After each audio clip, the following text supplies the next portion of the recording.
मोदी और चीन की प्रेम कथा तो जग जाहिर है और उस प्रेम कथा में अब एक त्रिकोणीय एंगल आरएसएस का आ गया है। लेकिन यह चिंता का विषय है और चिंता का विषय इसलिए है क्योंकि पहली बार इतिहास में चीन के राजनयिक, चीन के दूतावास के जो टॉप ऑफिशियल्स हैं, वो आरएसएस के हेडक्वार्टर नागपुर में गए। वो वहां क्यों गए? आरएसएस कोई राजनीतिक दल नहीं है, आरएसएस सरकार का हिस्सा नहीं है, आरएसएस तो अपने आप को गैर राजनीतिक दल, सांस्कृतिक दल बताता है। तो वहां पे क्या हुआ? और चिंता इसलिए है क्योंकि उस मीटिंग के कुछ ही दिनों बाद चीन के मुखपत्र ने मोदी जी की तारीफ में कसीदे पढ़े।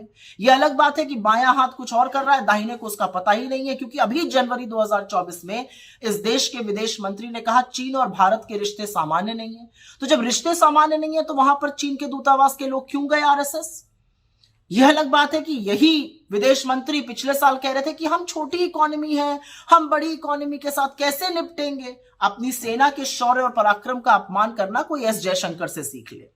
लेकिन अब याद रखिए कि हुआ क्या है। अप्रैल मई 2020 के बीच में चीन घुसपैठ कर रहा था और 15 जून की वो सियाह रात 2020 की, जब 20 जांबाजों की गलवान में शहादत हुई।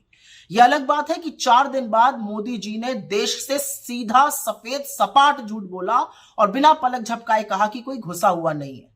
और कितनी बड़ी विडंबना है कि तब से 19 कोर कमांडर लेवल की बातचीत में, मीटिंग में चीन वही क्लीन चिट लेकर बार बार दोहराता है कि आपके प्रधानमंत्री ही कहते हैं कि कोई घुसा हुआ नहीं है।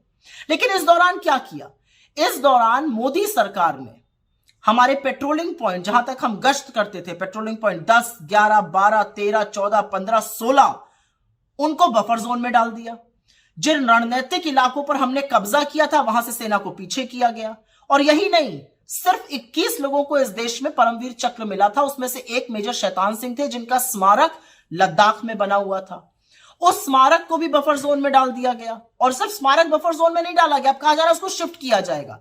और इसकी पुष्टि भाजपा के खुद के काउंसलर ने लद्दाख में की है, वहां के चरवाहों ने की है कि जहां तक पहले जा सकते थे अब जा नहीं पा रहे हैं। अरे सब कुछ छोड़िए, इनका खुद का सांसद अरुणाचल में कहते हैं कि चीन गांव बसा रहा है और मोदी जी की आंखों से चीन के प्रेम की पट्टी ही नहीं उतरती है। लेकिन इस दौरान सरकार ने क्या किया? जब यह सब हो रहा था, सरकार ने चीन को सबसे बड़ा ट्रेडिंग पार्टनर बनाया और $100 बिलियन का ट्रेड डेफिसिट किया। आपकी आंखों में धूल झोंकने के लिए इन्होंने कुछ छोटी मोटी ऐप्स को बैन कर दिया। चीन के राष्ट्रपति से मोदी जी की करीब 18 मीटिंग हुई है, 30 बार आए गए हैं, वो अलग बात है।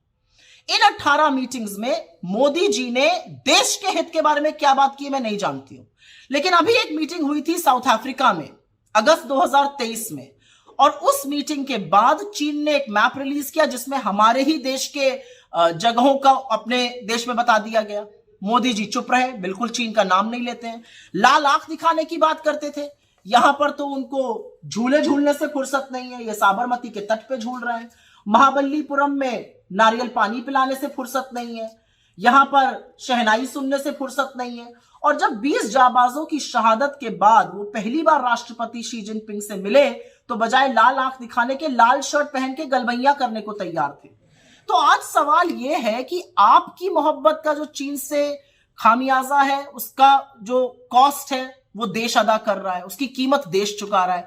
अब ये आरएसएस के साथ क्या खिचड़ी पक रही है ये समझना जरूरी है, क्योंकि हमारी भूभागीय अखंडता पर, हमारी संप्रभुता पर चीन अगर नजर उठाकर देखेगा तो उससे सेना निपट लेगी। लेकिन आप लोगों के बीच में क्या पक रहा है यह देश जानना चाहता है, और यह जवाब आपको भी देना पड़ेगा और यह नागपुर में बैठे हुए आरएसएस के लोगों को भी देना पड़ेगा।